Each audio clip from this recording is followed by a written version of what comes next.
Hey everyone, welcome to another episode of the Stone Genius Podcast. You know me, my name is Ro. I'm the Stone Genius. I'm often stoned. I'm always a genius. Caveat, unless you speak to my wife. So she wonders often how I get into these societies. And maybe I have someone take the test for me. I don't know. Actually, I do know, and that's not what happened. So welcome to the program. We have a guest on the program tonight that I'm very excited to talk to. We get to talk about many different things, but one, as a former bartender myself, this gentleman has had a 35-year career in restaurants, mostly as a bartender, so we're going to talk a little bit about that career. And then they've also written a book called A Shot of Oakies. It is set in 1743, and the description of it would best be bourbon, pirates with Shakespere flair. So without further ado, welcome to the program, Alex Bennett.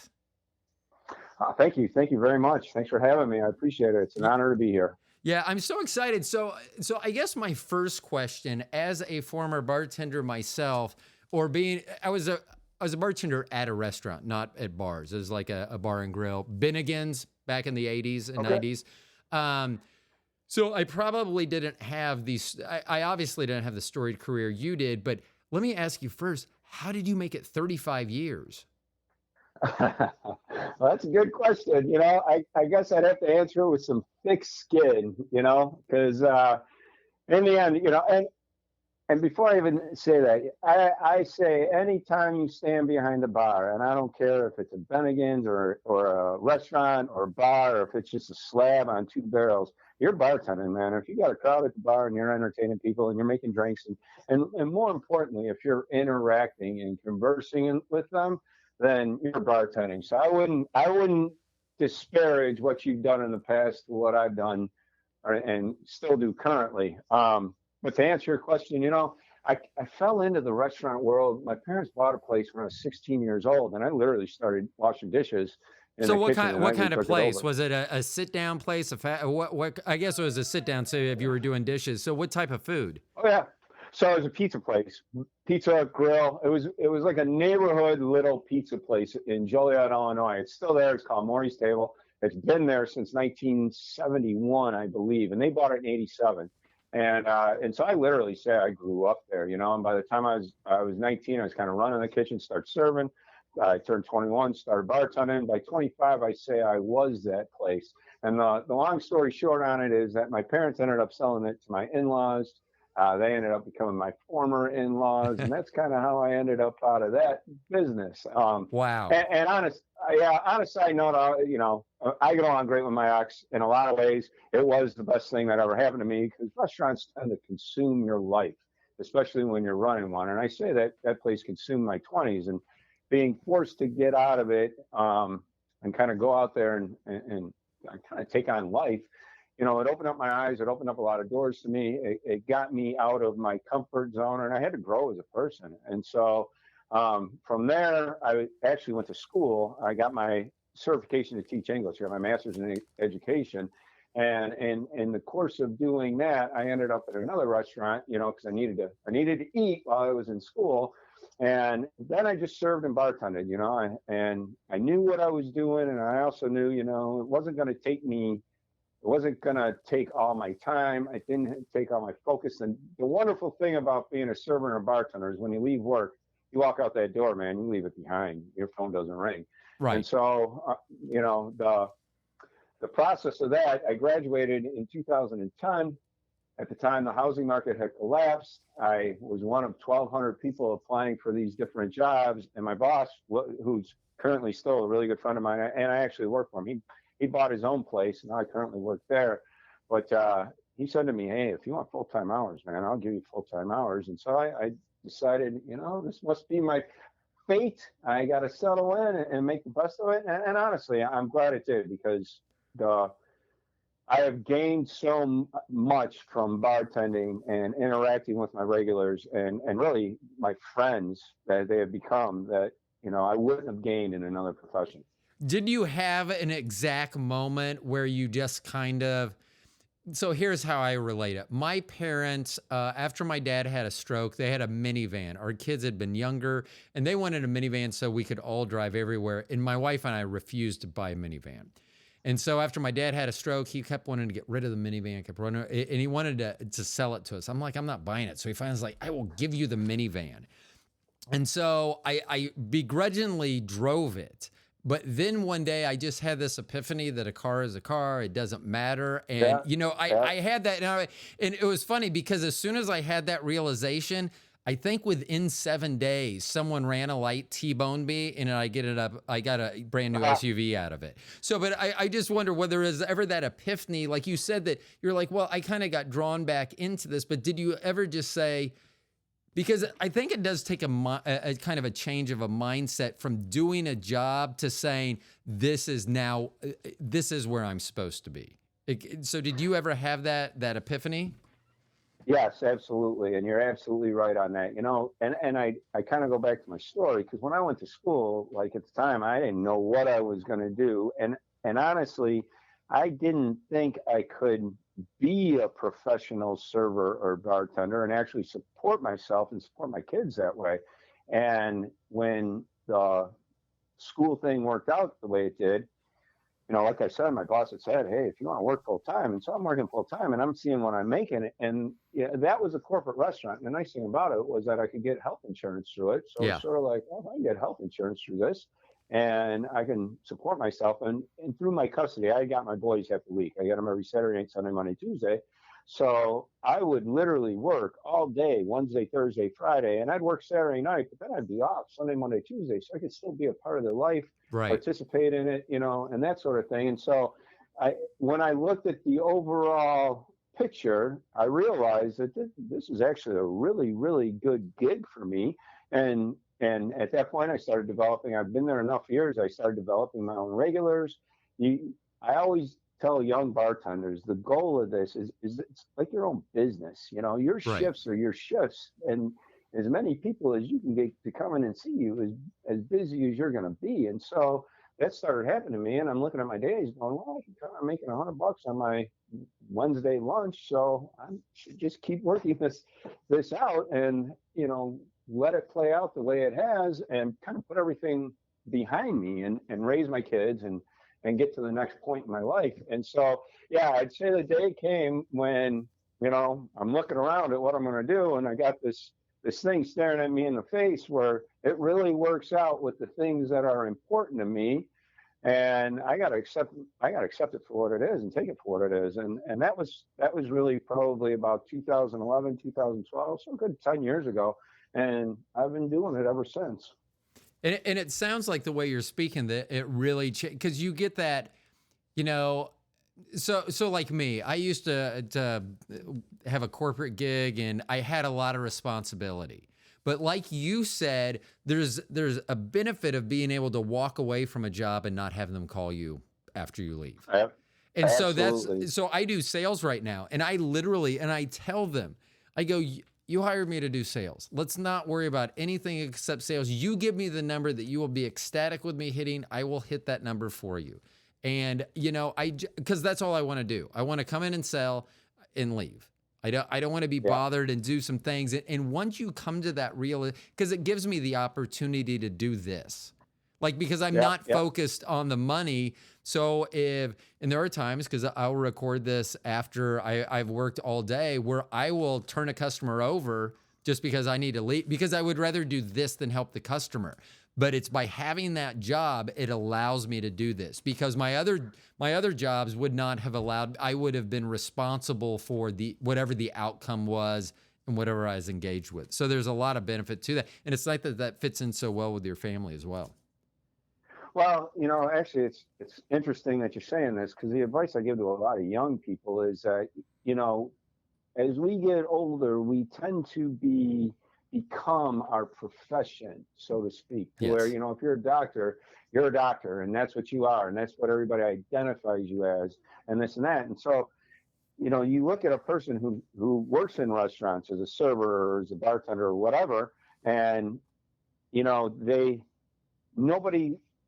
I don't want to say people look down on it, but people don't look at it as necessarily a career or something you can do that your entire life. But the beautiful thing about it is, yeah, it opens up the door for you to do whatever you want outside of work creatively. And I think that's why in the restaurant industry, you got a lot of artists, you got a lot of musicians, you got a lot of writers. I mean, I would never have been able to sit down and write my book and dedicated the time that I needed to dedicate to that if I had a job where my phone was ringing because they needed me to follow up with this, or I'm getting messages or emails Right. that I constantly have to address. And so, and I think that's something that everybody has to, but especially the young people have to look at, what do you want to get out of your life? Because if you have a job that pays your bills and allows you to pursue your dreams, so to speak, or the things that you love to do, well, that's a great job. And it doesn't matter if there's a stigma attached to it where, oh, that can't be your career. Well, it might not be your career, but you get to pursue your life. Right. And that can be a whole lot more important than having a professional, 3 letters Yes. at the end of your name. Does that make sense? It does. There's a guy that I used to work with. I used to be the Nikon rep at Best Buy. And they're actually, even though they're Best Buy employees, they're paid for by Nikon, Canon, Sony, at least in this department. At least that's the way it used to be. So I didn't have to help anyone else outside. All I did was cameras. But when they switched our store over to commissioned salespeople, not me, the others, I was talking to one of them one day, and he had made a sale, and he had said, oh, that's an extra, $15 in my pocket or $20 in my pocket or whatever.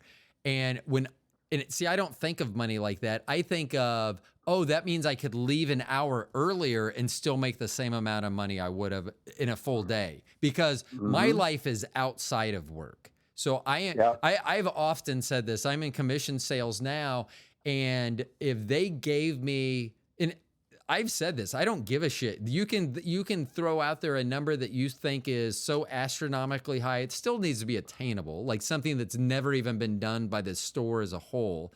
It can't be something, but I'm like, if you threw that number out there and said, once you hit $2,500 in a day, or whatever the case may be, then you can leave. I guarantee I'd be gone by lunch every day, because that means it. But if I know that I'm just, I'm here and I'm making money, and it is what it is. I'll take the customers. But if they would see me, and I'm a horror.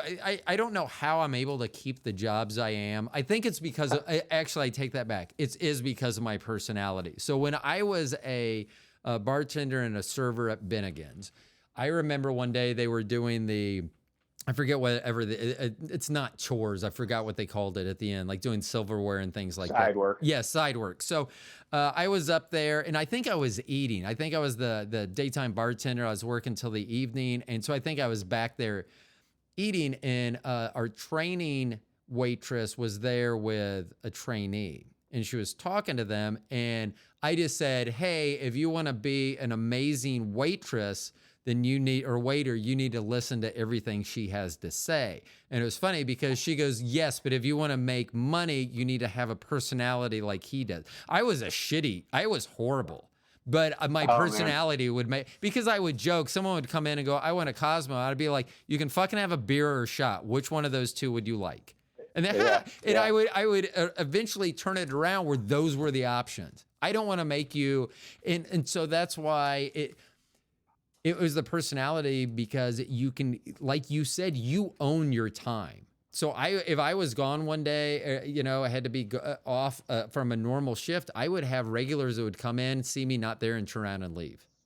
Yeah, that doesn't surprise me, and that's really the way it is. And what you said is exactly what I tell anybody that asks me, what's the secret to being successful as a bartender? It's not making the drinks. The drinks are repetition, man. Right. You're going to learn. You learn how to make a Cosmo if you make 100 Cosmos. You're going to have 101 will be down.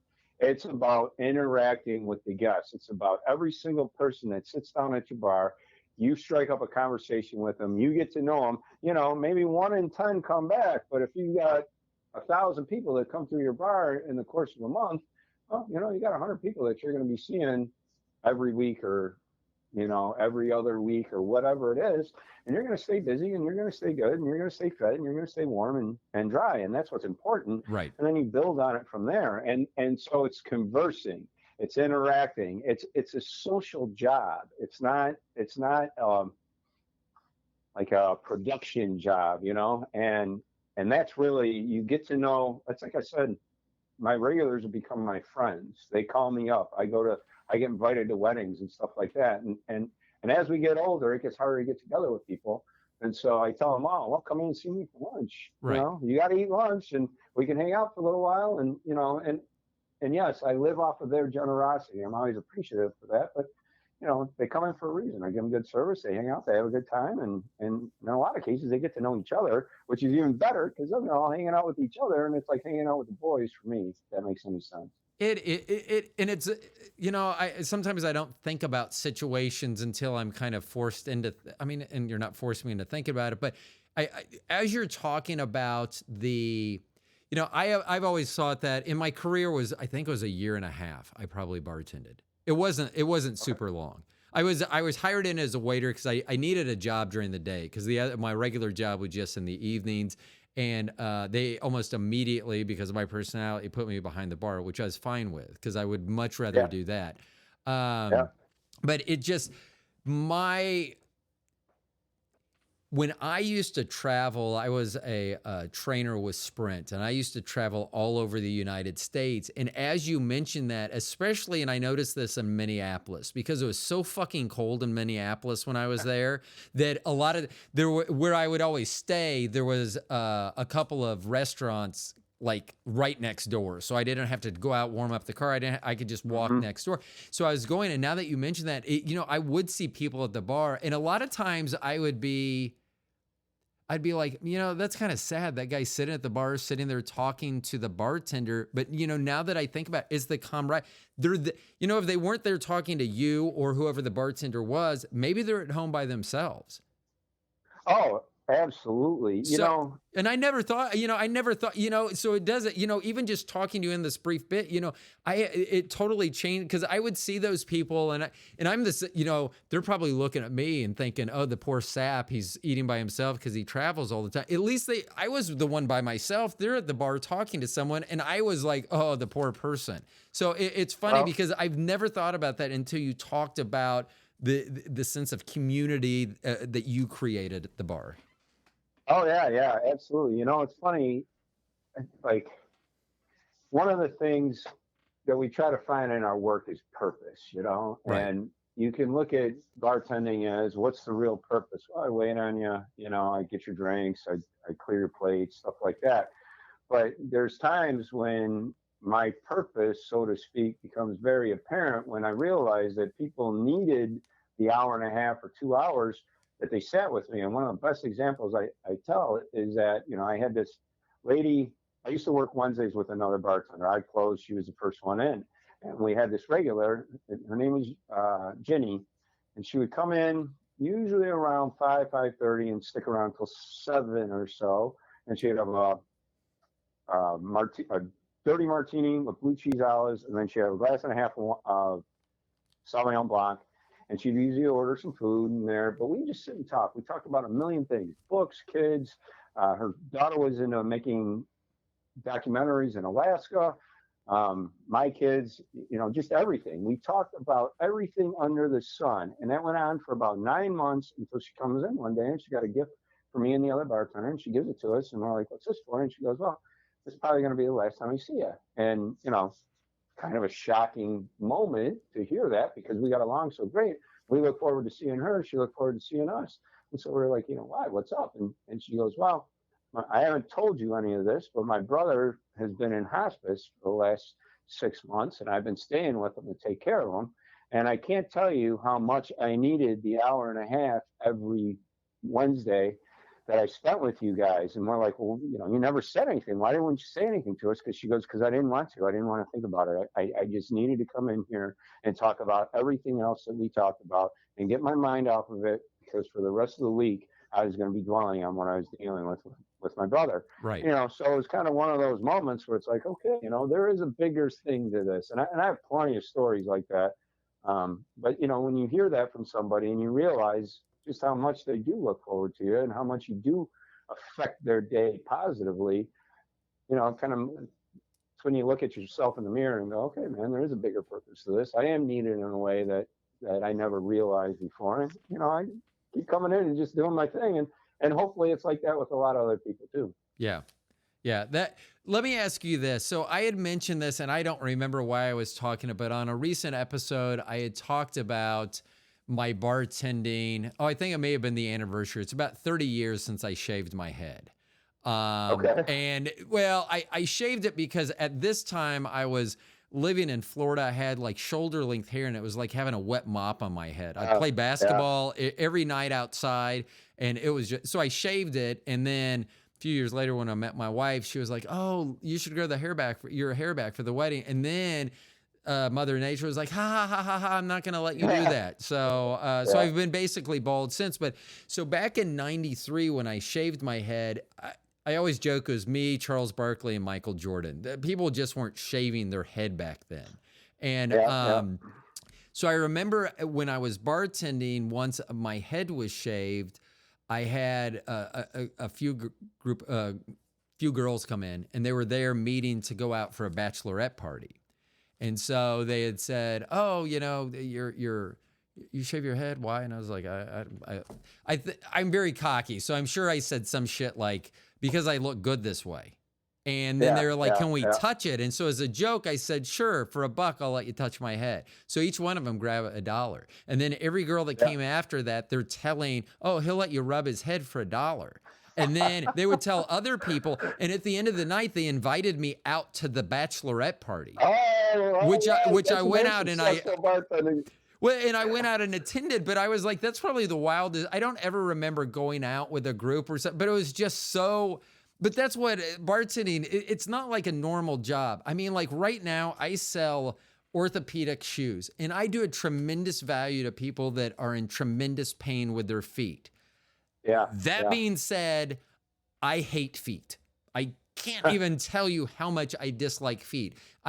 There's not too many other body parts that I would put under, like below feet. I see the worst of the worst feet. And never once have I, no one's come in and then like had such a great time that they've invited me out where I've wanted to say, yes, I want to go. So, I mean, it's such an interesting, and the reason that I led in with this question, how you've done this for 35 years, because I don't think if you've worked in a restaurant environment or a bar environment, you can even conceive of what a job it is. The pressures that you wouldn't see, the daily challenges that you have, the freedom, like you had mentioned, there's positives as well. So I don't think a lot of people that haven't done that would have any clue as to the challenge, because there's a lot of challenges in that life as well. Oh yeah, absolutely.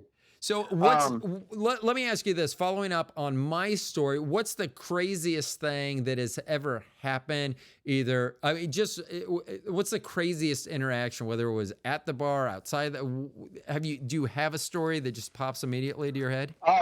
Well, one of the craziest nights I ever bartended. So I used to bartend for a caterer, and that was an awesome job. I do weddings.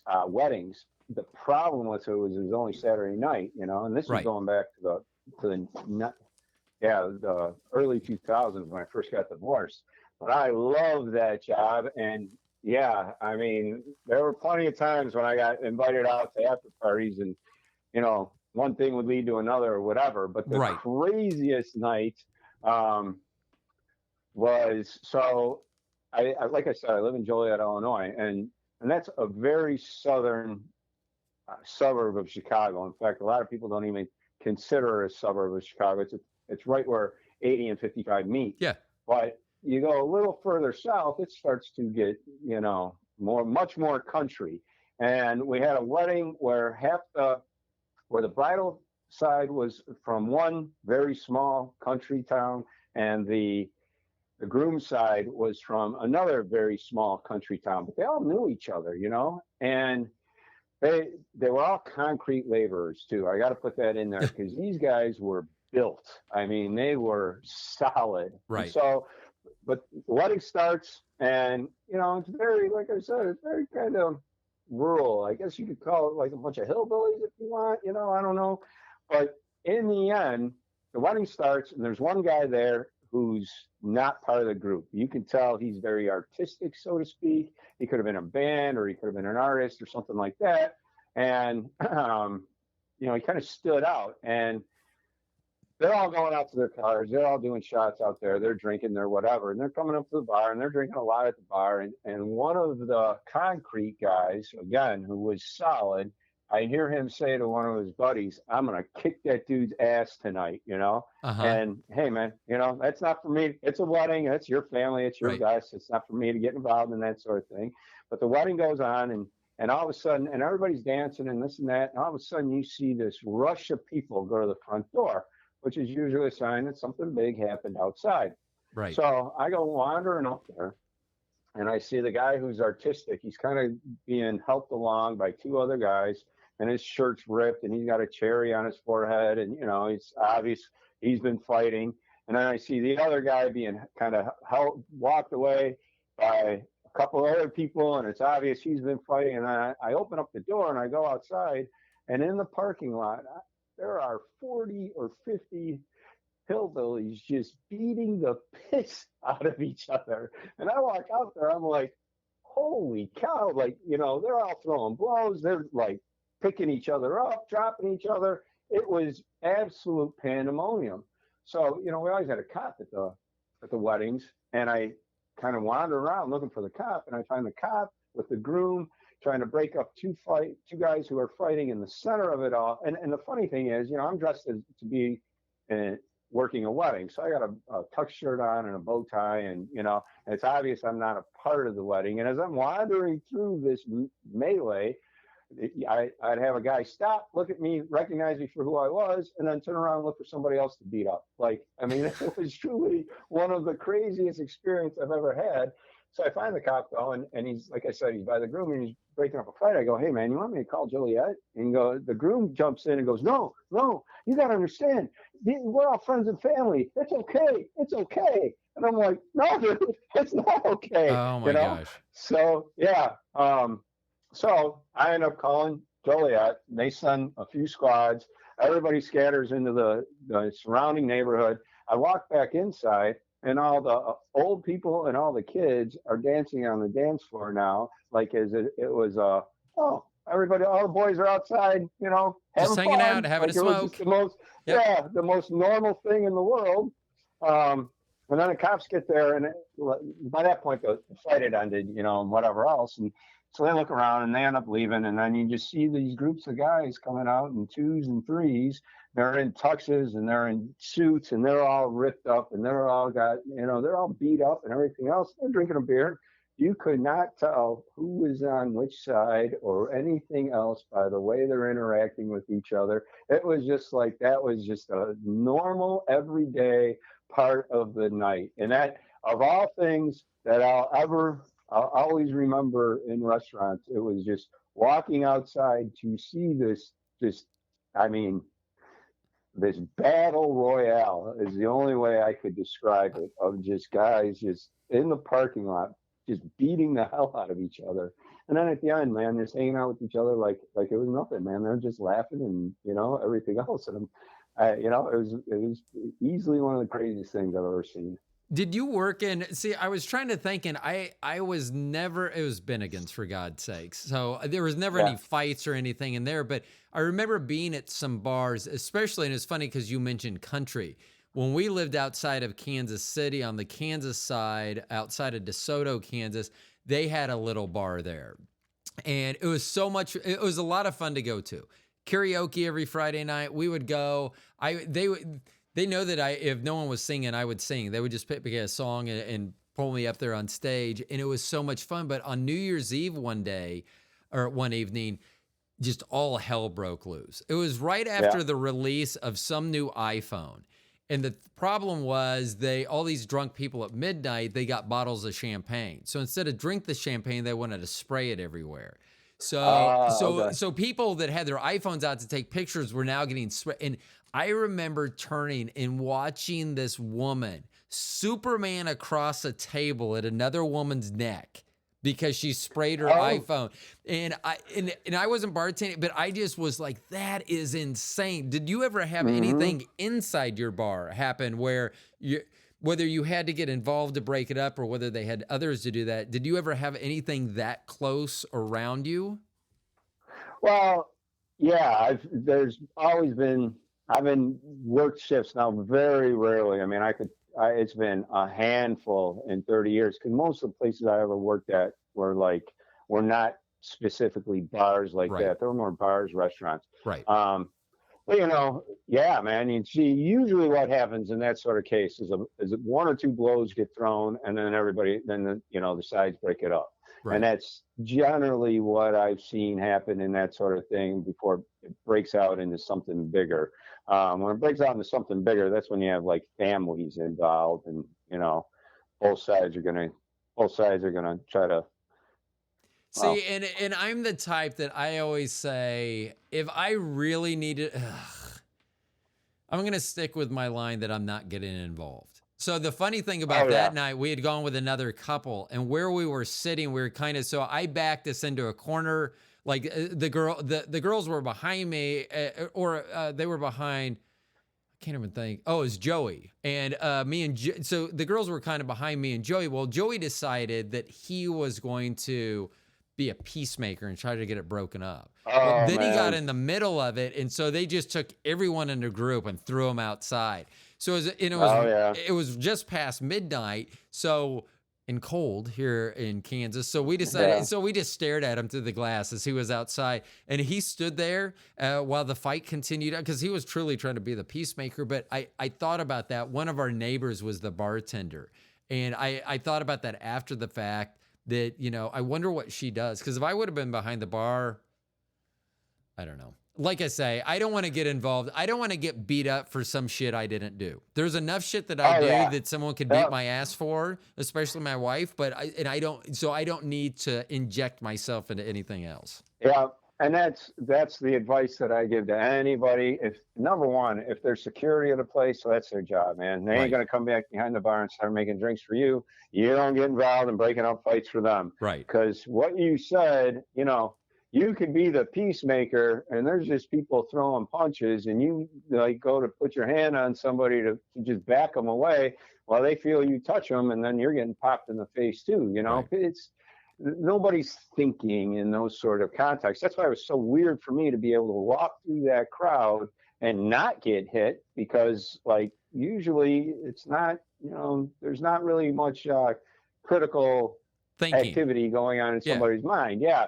And so if you're bartending, you're in a place where you don't have security and a fight breaks out. I'm going to tell you now, just call the cops. Yeah. Let the cops come, duck behind the bar. If somebody comes back there, you feel you got to defend yourself. Well, that's a different story. You grab a bottle, you grab anything at hand. But in the end, yeah, man, if there's a fight going on, because you don't know what the story is in the fight, and you don't know if somebody's got a weapon. And that changes the entire game. And so best bet is just to protect yourself and stay out of it. Bartenders, we make tips. We don't get paid combat pay. Exactly. We get paid whatever hourly rate we pay, and we survive off the tips. So I'm going to leave that to people that are much better, much more suited than I am for that sort of thing. Well, let me ask you then, on a transition of this, what is the best thing that that someone that's come into your establishment, guest, customer, however you call them, what is the most surprising or best? Maybe it's a tip, like, wow, you gave me a 600% tip or a 2,000% tip, or because of their kindness or something. Do you have one exact customer that you'd mentioned one earlier that had come in and visited you, and that's kind of something you did for them, but do you remember something that a customer did for you? That's a good question. And if not, that's fine too, because no one would ever do shit for me. So that's so with my book, that's probably where I go with it the most. Because I self-published it. I'm promoting it all on my own, and I'm Right. behind, It's called a Shot of Oakies. And hold on. Shot of Oakies. That'll be a good transition here because I want to ask you that. What in your 35 years, and I don't know when you started writing your book. So what during the time frame of you working in restaurants and specifically as a bartender led you to say, you know what? 1743, that's my target year, and I have the story to write. What in your career, or was there anything? Well, yes, there was a lot, and the book it's kind of a parallel thing. It took me actually about 10 years from the time that I sat down with a blank sheet of paper to the time that I published it, which was just last March. And part of that is because it's a trilogy, and there's kind of a story to that, which I can get into in a bit, but I'll answer your question first because what really happened, I was always a reader and I always wanted to write. And so I go to school, and that's part of the reason why I get certified to teach English. But it hit me that, hey, if I can teach other people how to write, well, then I can teach myself how to do it. And so the story came about when a friend of mine who I worked with, and she was, it's a South Side of Chicago. She was very much a South Sider. She was very tough, and she was Irish. And go South Side.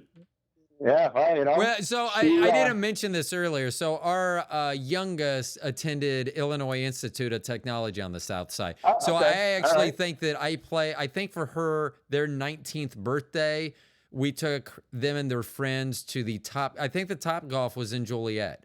Is there a Top Golf? Oh, yeah. Is there a Top? Naperville. Okay. Oh yeah, that's it. That was Naperville. Yep. You're right. So but yeah. So I love Chicago, by the way. So and all the areas. So sorry to jump in, but yeah. So very familiar with the city and spent a lot of time there.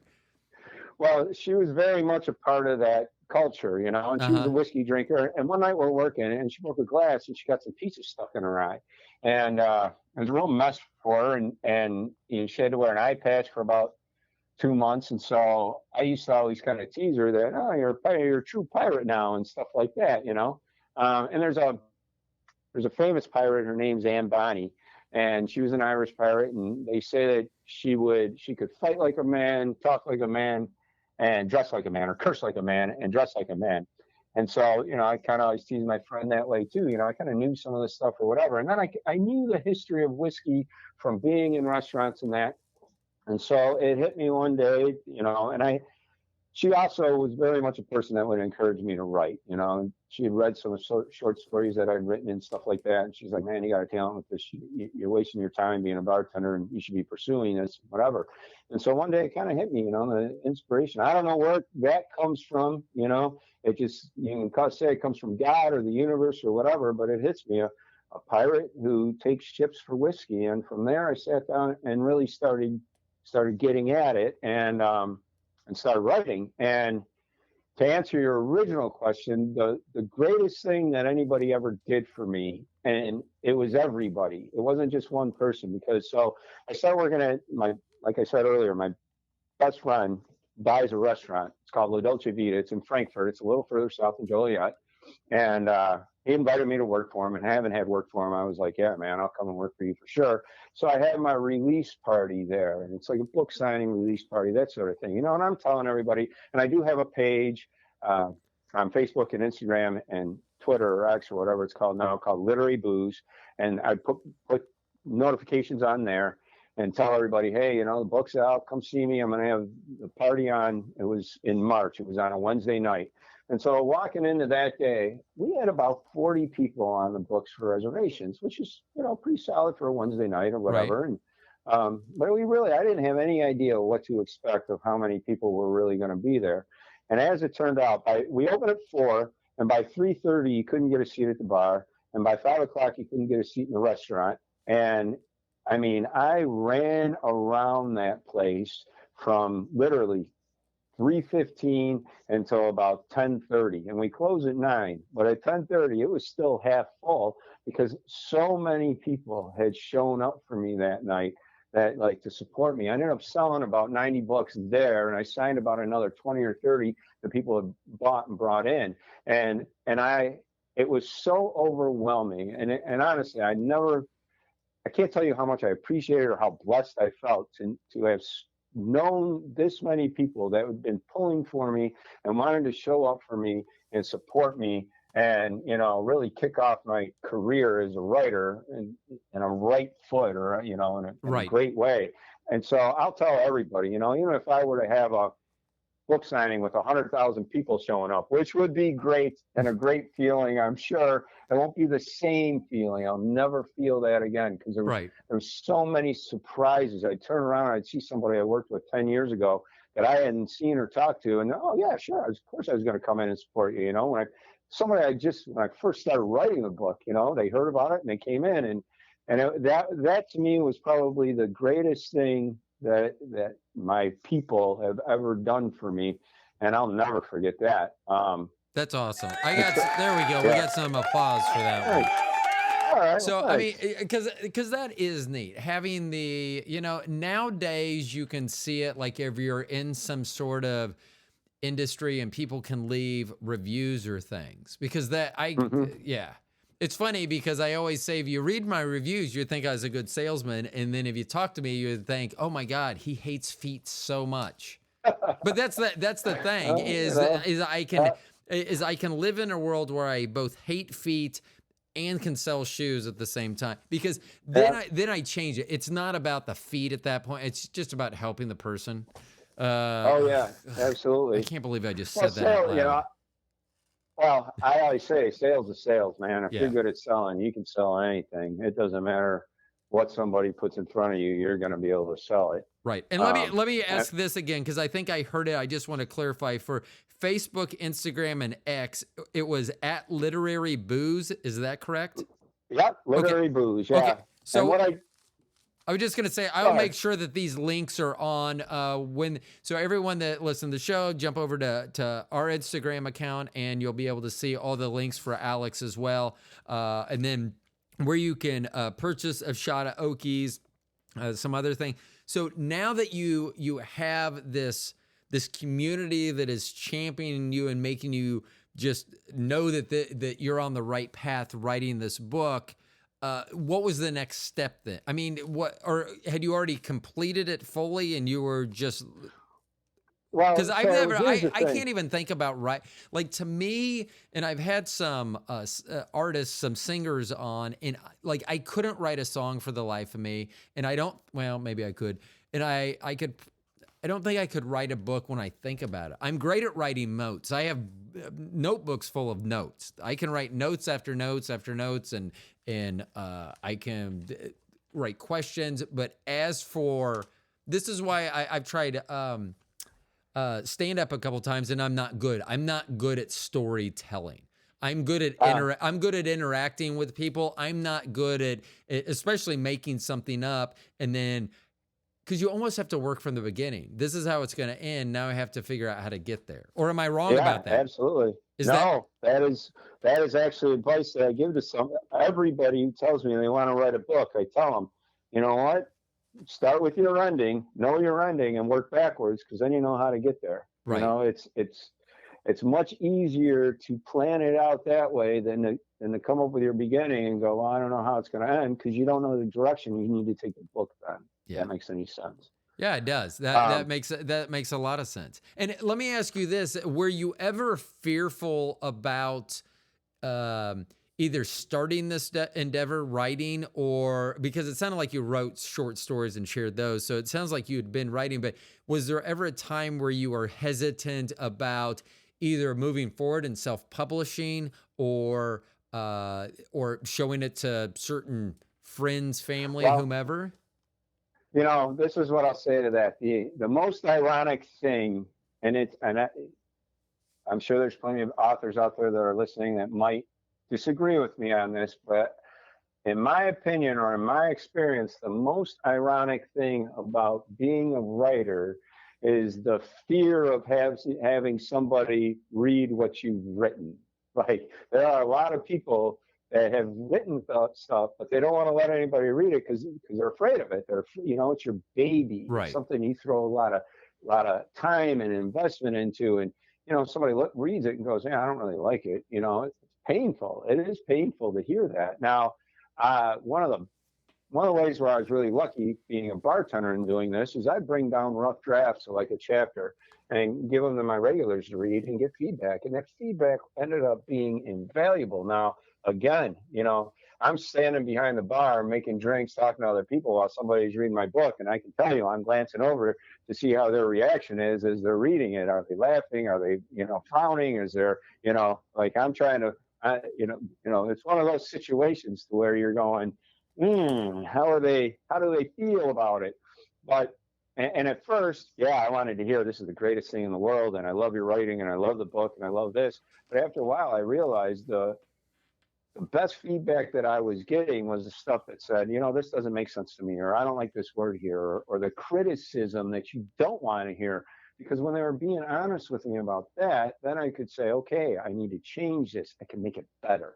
You know what I mean? Well, and that was going to be my next question. So I'm 56 years old, and back in the 70s and early 80s, when I was in junior high and high school, and we had to write papers, we were still doing this on typewriters. So you couldn't you couldn't write a whole paper and go, I want to just replace this, because I think I would have done much better. My problem is if I had to retype it, I wanted to redo it, because I got into, just like you said, I can make this better.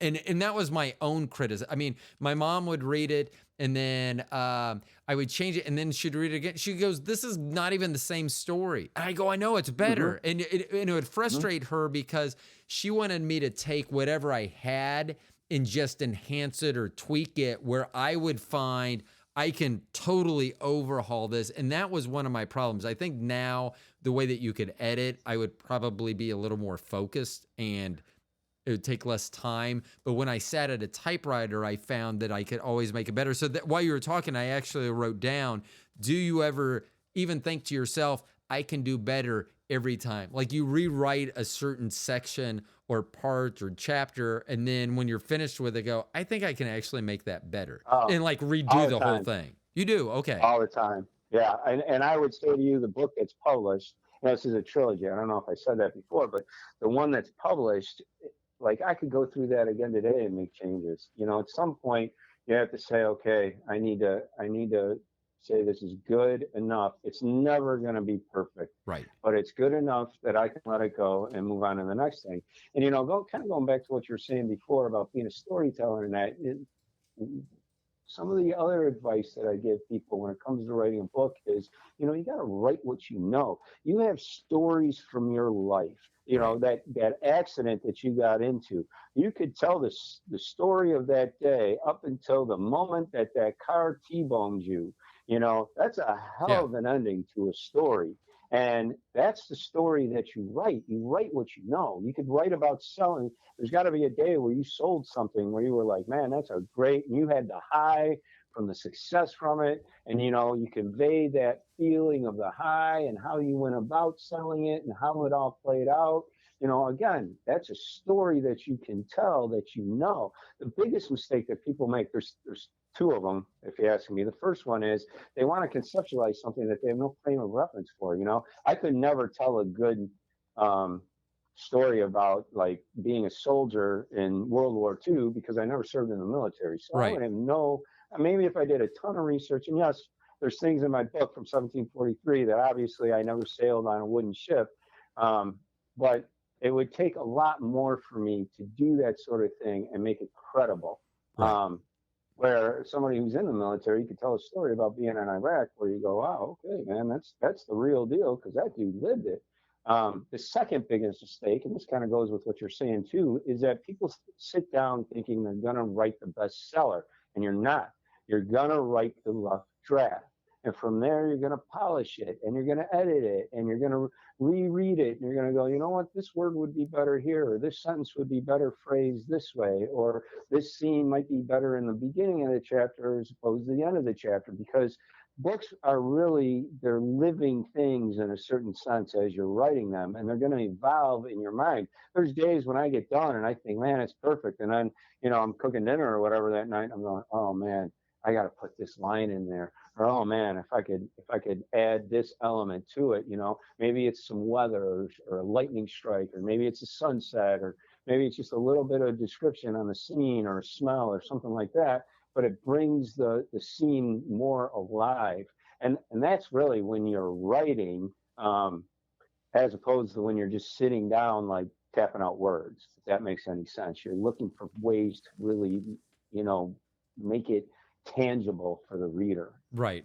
Now, let me ask you this, Alex. You had said that this is a trilogy. The first part of the trilogy has been published at this point. Yeah. So have the others already been written, or you have the concept? So how does that work? Because I think I heard at one point like that they filmed Back to the Future 2 and 3 at the same time because the stories were already done and everyone was there, the cast was there. So it made it much easier to do. So, or do you write the first one once that's published, then the second and the third act take shape? Or I guess you already have to have a little bit of a shape. So how does that work with a trilogy?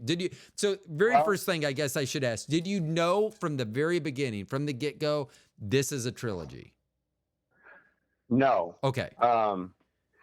There's a story to this, and I can tell you this story because when I sat down, man, I got this idea in my head, and one of the other bits of advice I give everybody is do outlines, outline it. And I did not do that. And that's part of the reason why it took so long. I just felt the inspiration. And it's like starting a marathon, man, where you're going to sprint and you're going to run and and then, all of a sudden you realize, whoa, this is a whole lot longer. I better pace myself. And what had happened was I got about 55, 60 pages into it. And I realized, wow, man, this is going to be a whole lot longer than just a book. Because that's what I was thinking it was going to be. But, I'm 55, 60 pages into it. So at this point, I'm not turning around either. Right. I've waited out far enough into the sea that I'm going to keep going. And so that's when I kind of stepped back and did more, outlining or looking at the bigger picture and figure out where it's going to go.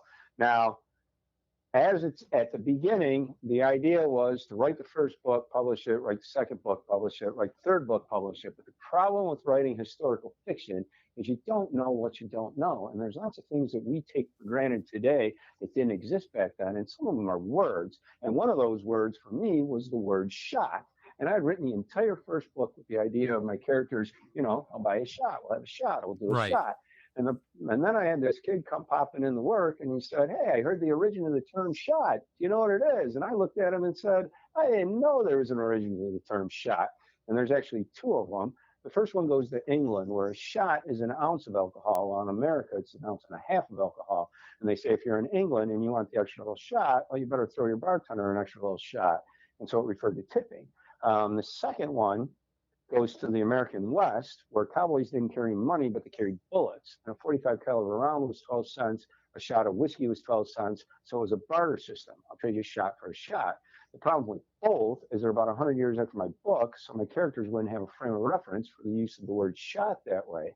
So I literally had to go through and rewrite my book again and change those sorts of references.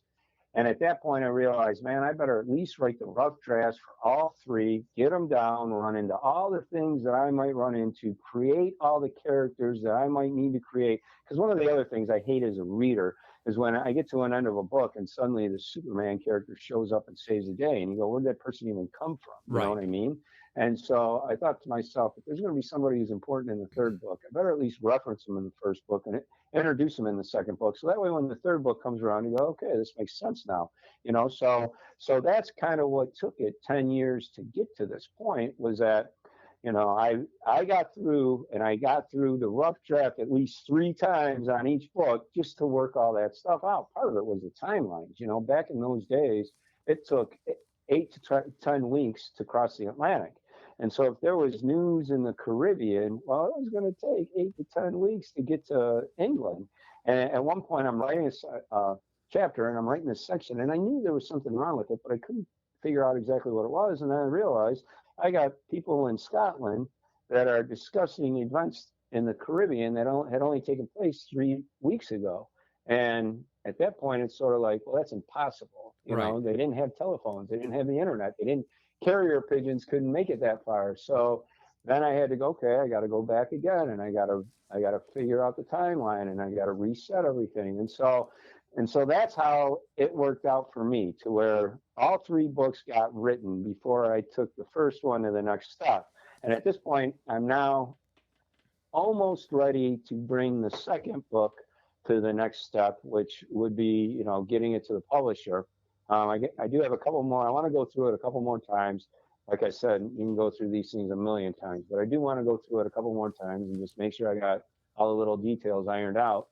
And before I get to that, but then the third book, that still needs a lot of work. That's good. And I'm going to interject this real quick. Have you ever asked AI, an AI is some, I don't know which one, and I don't even know if you could do this, whether you could ask it to review your draft and identify any out of time references? I mean, I wonder if AI is smart enough to do that, whether it would be able to look at that and be able to identify that. The word shot, come back and say the word shot wasn't first used until 1706 or I guess that would be before then. Yeah, 1806. I don't know whether that would work or not, but have you used AI to try to help you at all in this? Because I know AI is all the rage, so I'm just wondering, because this was 10 years, so AI was not probably not even much talked about. Nope. So now that you've finished your 3 books, have you yet, or have you considered using AI to help? I have not. Okay. But I have had this conversation with other people, and part AI is a tool, and part of it is figuring out, how do I make this tool work for me? And as a writer, what you just said is actually, I never conceived that idea of using AI like that, but I might, because, it's easy. There's plenty of other words that are like that. Okay is a word that's like that, and I didn't know that. But I bet you AI could be a great tool for identifying out of place or out of context. Yeah, and that's why I just love talking to people, because I mean, I have ideas I've never had. That would be cool, and I think. And if it can't do that, then what good is AI? I mean, if it can't do something like identify, like you forgot that you put on Constantine, you forgot he was wearing his Apple Watch 10, he didn't have that in 1743. Oh, my bad. Well, on that note, it's easy. It's like one of my characters gets wounded, and it's easy in a later chapter to forget that wound is there. But, the healing process is a way that you, a way that you advance time. These scars are still very open and raw. Well, it's only been a week since that battle. 2 months from that battle, well, now it's going to be kind of pinkish, and you know what I mean? But it's easy to forget those sorts of little details as an author, and that's another way. Well, that's what I was going to ask. Could be very. Yeah, I was going to ask if you could even remember all of those things. I mean, it's the note taking. I mean, I got lots of little scribbles and pieces of paper. Mention this, mention that, you got to pick up this. In chapter 4, it's got to be that, even clothing that they wear, because if you, and I write this book is written where it's kind of 3 different narratives going on at one time. So you have Mary, who's a Scotswoman, and she's, and I guess it's a good time to kind of summarize the book. Basically, I was going to ask that, because we've been talking about the book set in 1743 about bourbon and pirates. But we haven't really talked about talk about what it's about. Yeah. So basically, it's like this. I play with the history of whiskey. Now, whiskey's been around since about at least the 1400s, but probably longer than that in Britain. And whiskey's grain alcohol. Barley's the native grain of Britain, and that's why the Scots and the Irish started making whiskey out of barley way back when. Now, during the age of exploration, everywhere they went, they find a native grain and they'd start making whiskey out of it. So when they get to America, corn's native to America. They start making whiskey out of corn, and that's the first step in making bourbon. The second step came about when, at the time, everything was shipped in wooden barrels. That was only so one man could roll it. It had nothing to do with the aging process, because they didn't age it because you couldn't trust water. So if you had a little bit of alcohol to it, it's going to kill anything, and then it might kill you first and make it safe to drink. And so as a result, if you were making a batch of whiskey and you had a barrel made out of pine, well, you just fill that up and you'd send it on its way. You can imagine how it might affect the taste, but they just sort of dealt with it. But then they get to America and they start making barrels out of white American oak, and they'd fill those up and they'd send them on their way. And everybody was like, wow, man, this is great. Whatever you're doing, keep it up. So that they realized it and they associated the two. And that was the second step in making bourbon. And then the third step came about when you had your white American oak barrel that was filled with pickles or herring or crabs. You can imagine how something like that might affect the taste. And so they started charring out the inside to get rid of the lingering flavors and odors, and realized, wow, man, we really got something now. And so that's how bourbon was born. Now, with everything whiskey, the history is very murky, and that's definitely the case with this. And they say it's 1785, but by that point, it was already a thing. I'd come up with the corn, you came up with the barrel, your wife had come up with charring it out. We all kind of compare notes through the years. And so what I do is I go back to 1743. At the time, it's the last true Scottish rebellion against the English. But that was a very small part of a much larger war. The whole world was at war. And I'm a young Scotswoman in America named Mary, and she's stumbling on that process of making bourbon. And then at the same time, there's an Irish pirate named Clarkson. And every time she hears about an English ship that has a barrel of her Oakies aboard, she seizes it, she accuses the captain of smuggling, and she executes them. And you know how guys are. The more dangerous something is for us, the more we're going to want it. Oh, yeah. So as her legend grows, the stories cross the Atlantic, and they reach a pirate hunter who's fighting the war. And he's got to decide if he wants to come and hunt her down. But that's when I start getting later into the story. And the way I kind of tell it is that there's three narratives. There's Mary, the Scotswoman, and then the next chapter would be Clarkson, the pirate. And then the next chapter after that is the skipper, who's the pirate hunter. And as you read it, you know, it's kind of like Game of Thrones, where you kind of piece the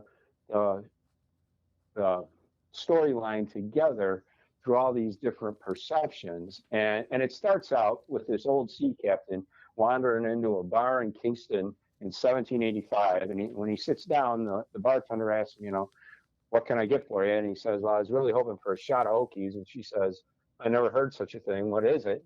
And he says, well, to truly answer that question, I'd be getting into a story. And so the beginning of every chapter kind of comes back to that old sea captain who takes you to the next narrative.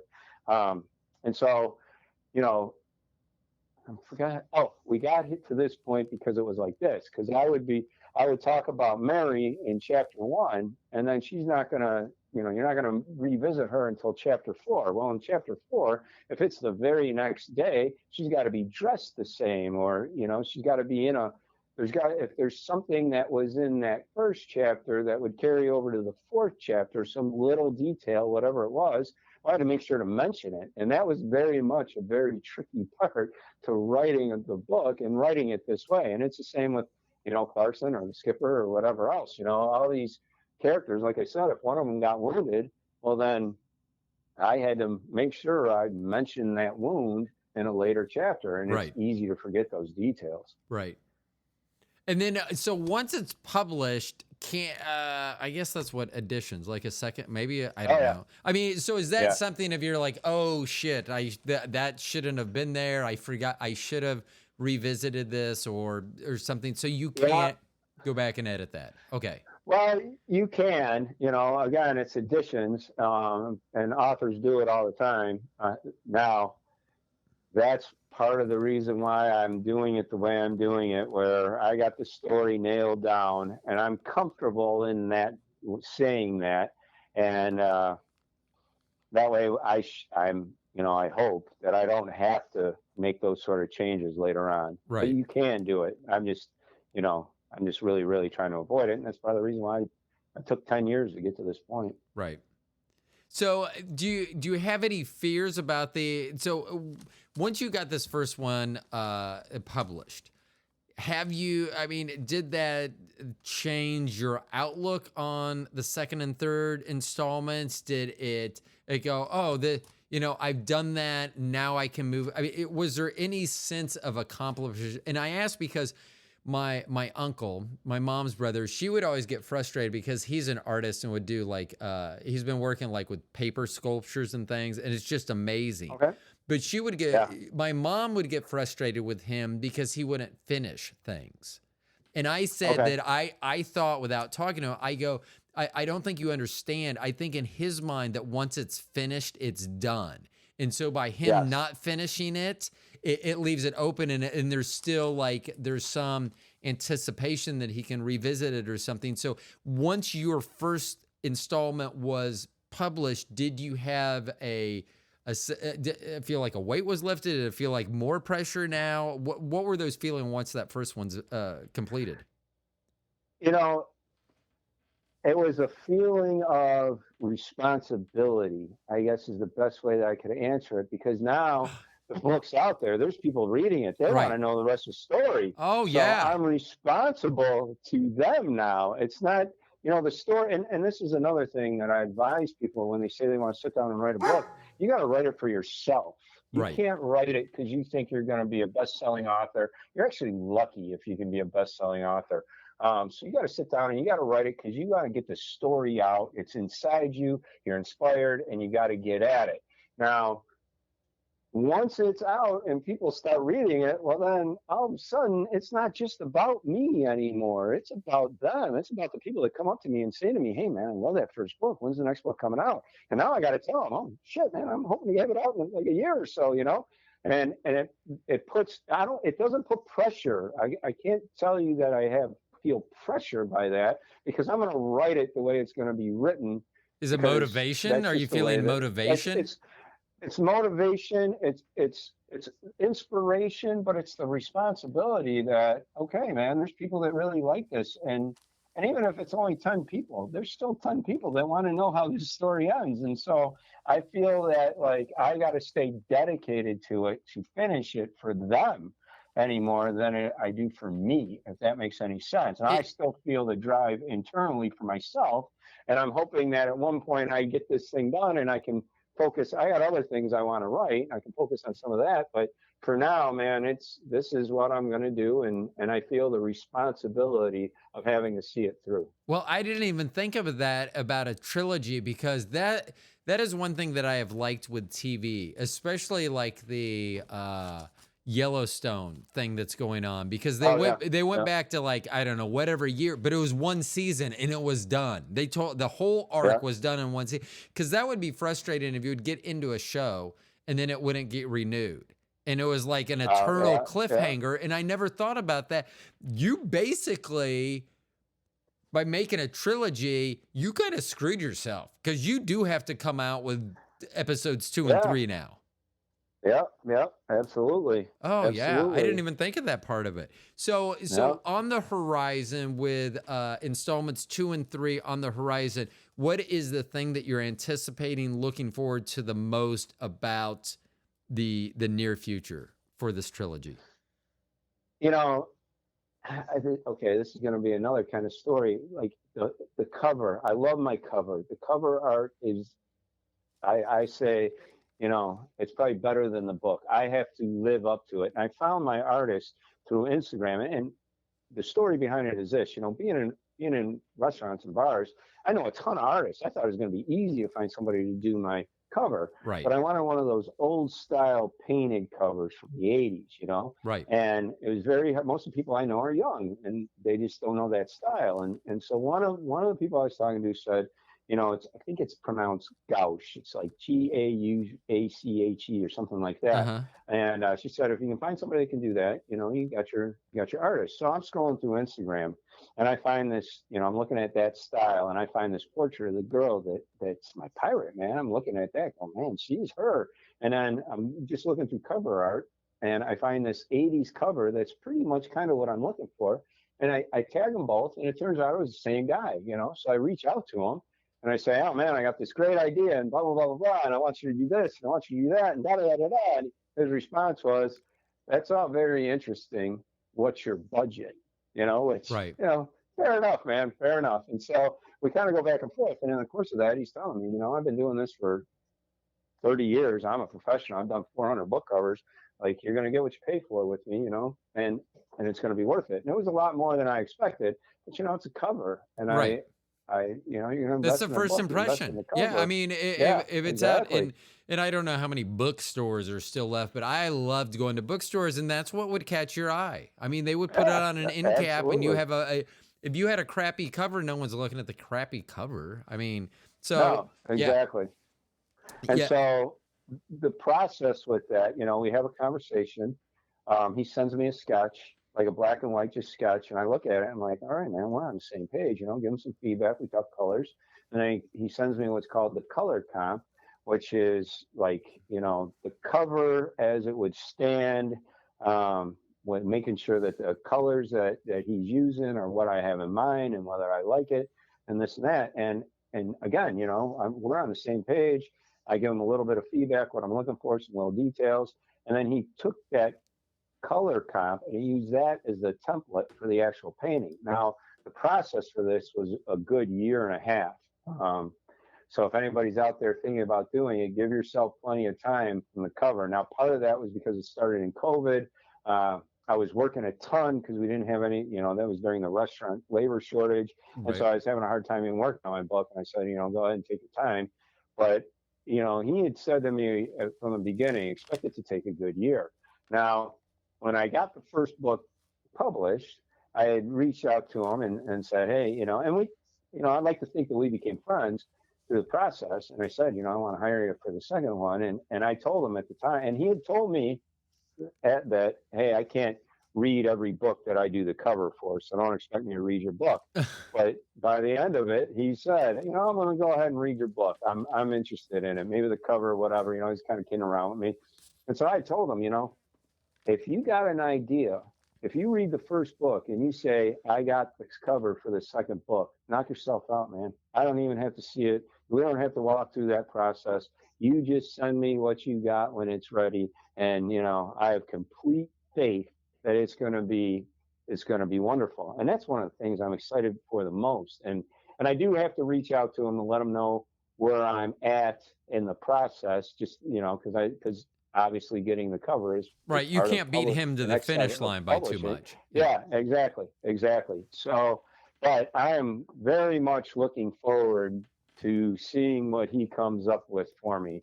And then, the other thing I would say that I'm really looking forward to is doing another release party, having everybody that showed up before. I haven't come up with what I'm going to do, but I got to do something to just show my appreciation for them, when everybody that comes around the second time around. And who knows, maybe it'll be bigger, and it would be awesome if it was. And then the best part about it is a lot of them know each other because they all come into the restaurant, they all gotten to know each other from being regulars through the years. So it kind of becomes a big party in that respect.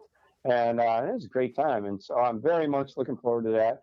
And, like I enjoy I've been doing other podcasts. I'm trying to do other podcasts. If there's any podcasters out there listening that they want to feature me as a guest, by all means, reach out to me through Literary Booze. But I enjoy this part of it. I enjoy talking to people.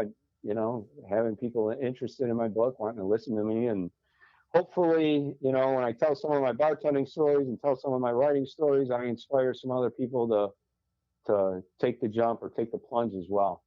Yeah, and that's why I'd asked that's why I'd asked the question earlier whether it took you, like, if you just decided to do it.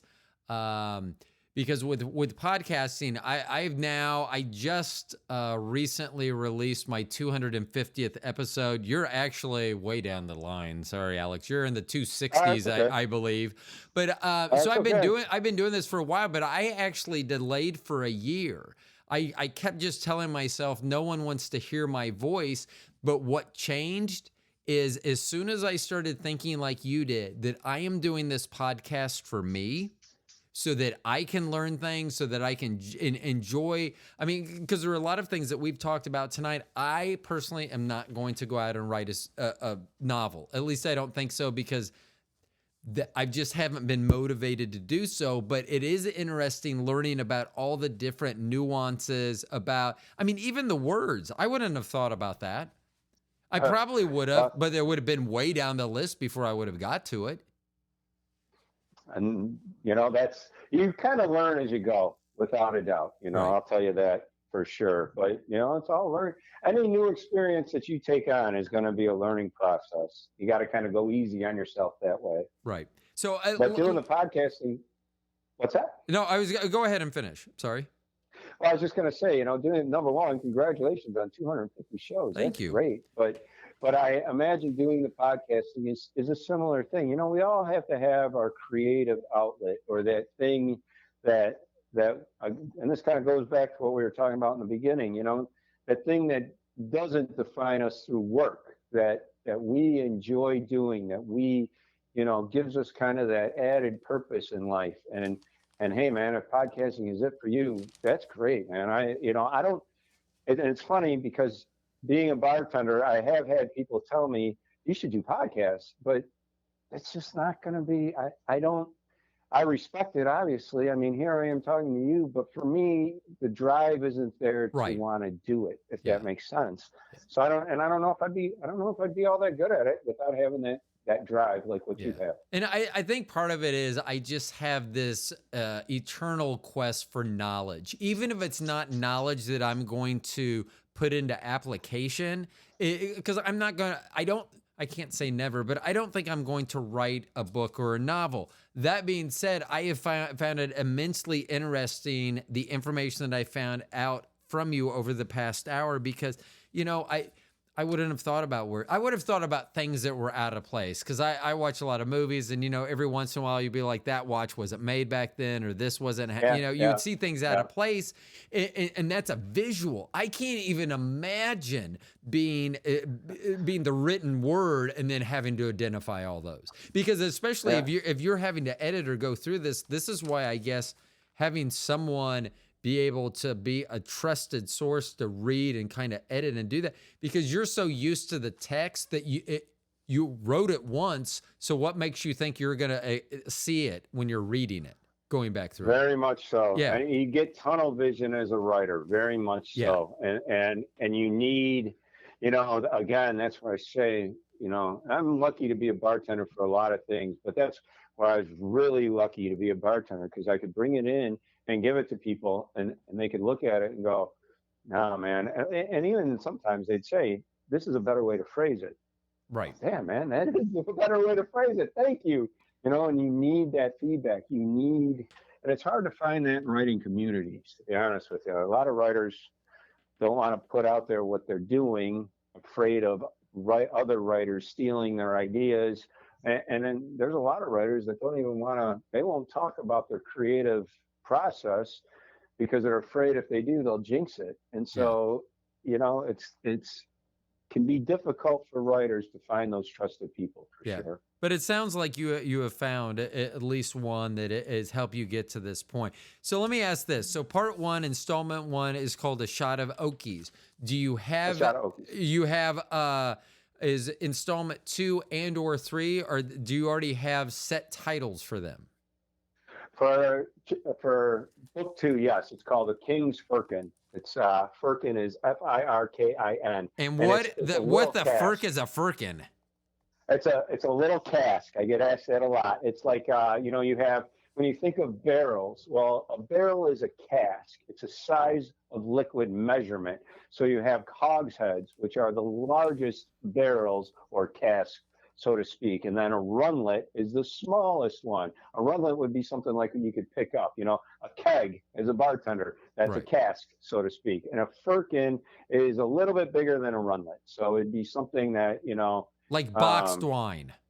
I'm just kidding. Yeah, well, it's more like a pony keg. Okay. I'd say it's more like a pony keg. Pony keg, that makes any sense.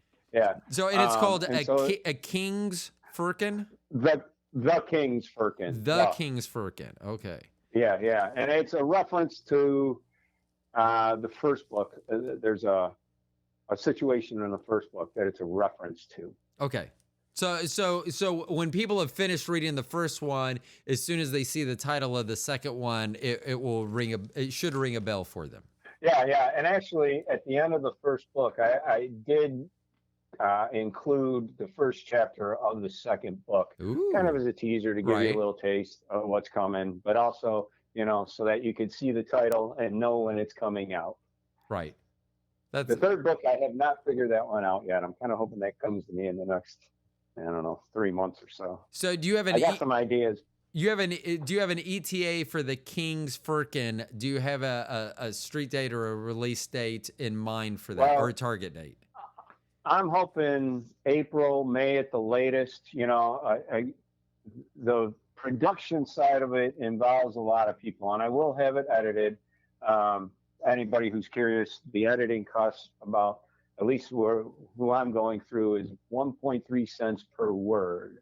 So on 100,000 words, it adds up pretty quick. But Right. I am going to have it edited. So that's a process. And then there's a formatting where they, kind of take it from being looking like a term paper to turning it into looking like a book. And that's part of a process. And then again, the cover, I got to wait on the artist. And a creative process for an artist is similar to an author, man. You can't rush it. You just got to kind of let it happen. And so, that's why I can't give you a firm date right now per se, but I'm hoping, because then it'll be about a year in between. So I'm Right. hoping April, May at the latest. Right. So do you think that with the third book in mind, do you already have what you want to move on to next?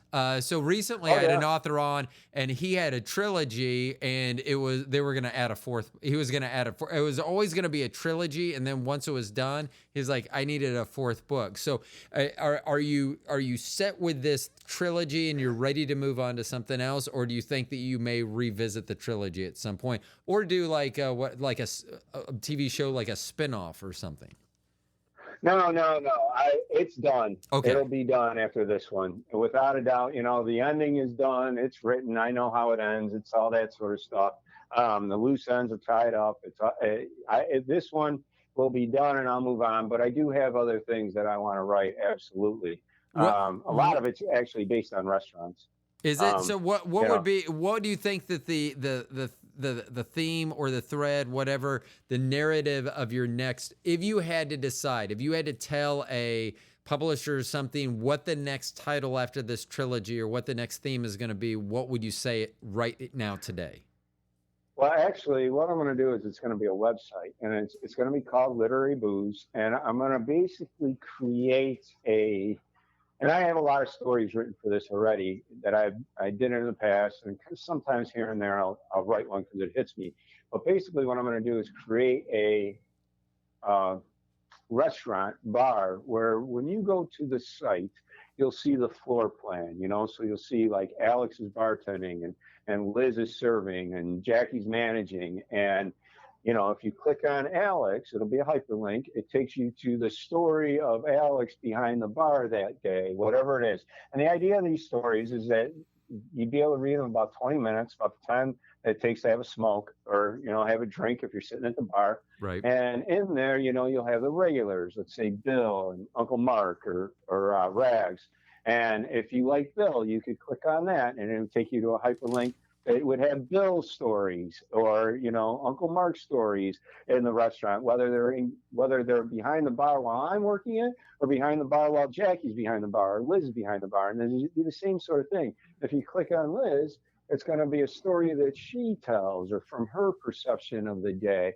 And so the idea is kind of that when you sit down, you could take it and start reading one way, and somebody else could sit down and start reading and go a completely different way. And it's going to feel like you're in a bar and, you're in a restaurant, and the experiences of being both working in a restaurant or being a regular in a restaurant or whatever. And so it'll be a book with no beginning and no end. And, and so you could choose which order who you're reading about. Yeah, you can choose whichever way you want it to go. And that's really like more than this. Don't get me wrong, man. This is a big deal to me.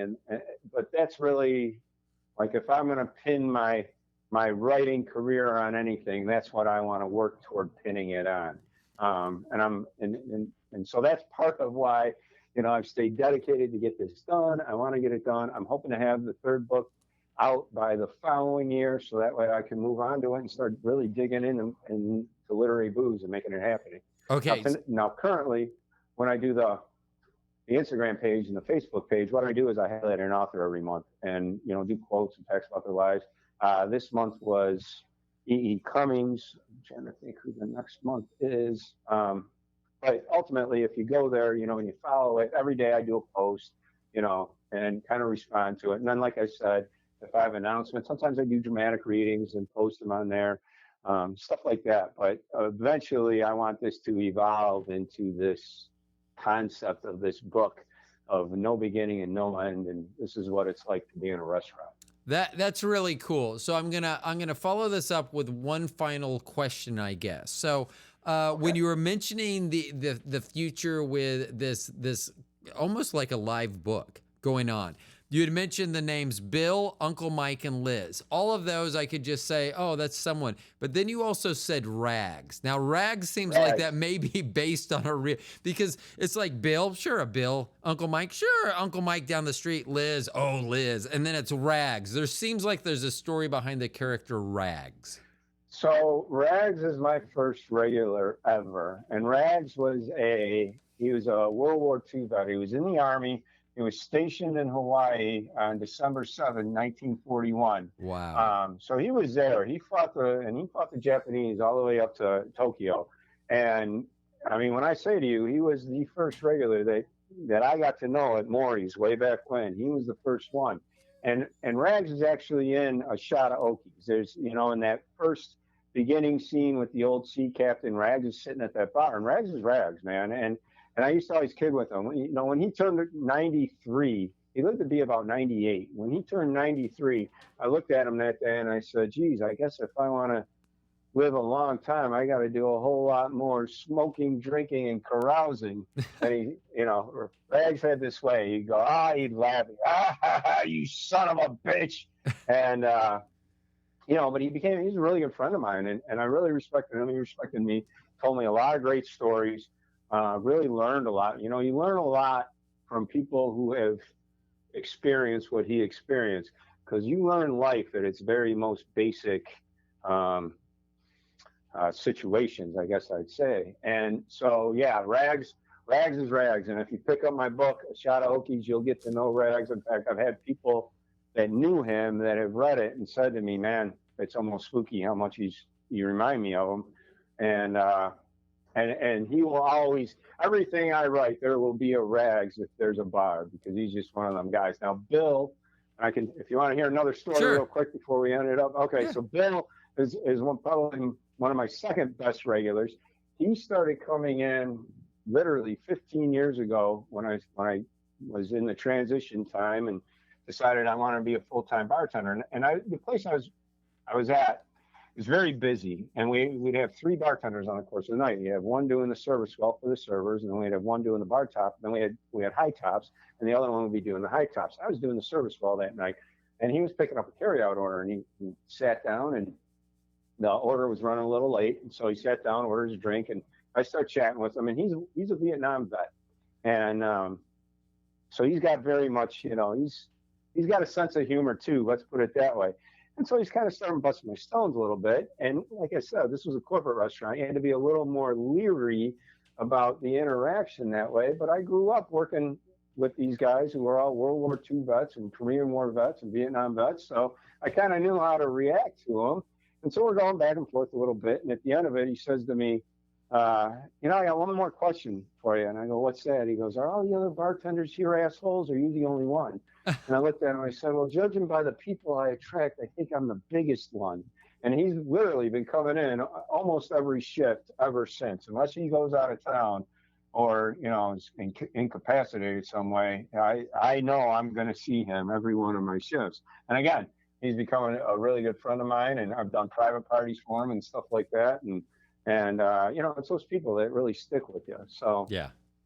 And that's neat that they've impacted your life so much that they've either become characters or influenced characters in your writing. That's pretty cool as well. Yeah, that kind of goes back to what I said. You write what you know. So it's much easier for me to create characters when I look at them and I go, well, this is going to be like Bill, because then I know his mannerisms. I know the way he sounds. You might want to change the way they look to keep yourself from getting into trouble, unless that person is honored to be in that situation. But in the end, if you can develop characters based on the people in your real life, it makes it much easier as a writer. Right. Yeah. And that's the problem on a podcast, is that I can't disassociate myself with that. So some of my real life characters, and I don't do the best job of veiling them all the time. So, and let's just say when I'm doing that, I'm probably not speaking of them glowingly like you may be in your writings. Well, there's people that are characters that I don't necessarily speak of glowingly either. There you Let's go. just put it that way. Okay. Hey, Alex, let me ask you this. I probably should have asked you this at the top of the program, or at least when we started talking about A Shot of Oaks. Where can they go to purchase this book currently? So it's on Amazon. It's on Barnes & Noble websites. And then you can get it through the publisher's website. That's Exhibitus. And then this is what I say to everybody. If you're in the Chicagoland area, you reach out to me at Literary Booze and tell me when you're going to be there. I'll tell you when I'm working, and you can come down and get it for me at the bar, and I'll make you your favorite drink at the same time. That is awesome. That is so cool.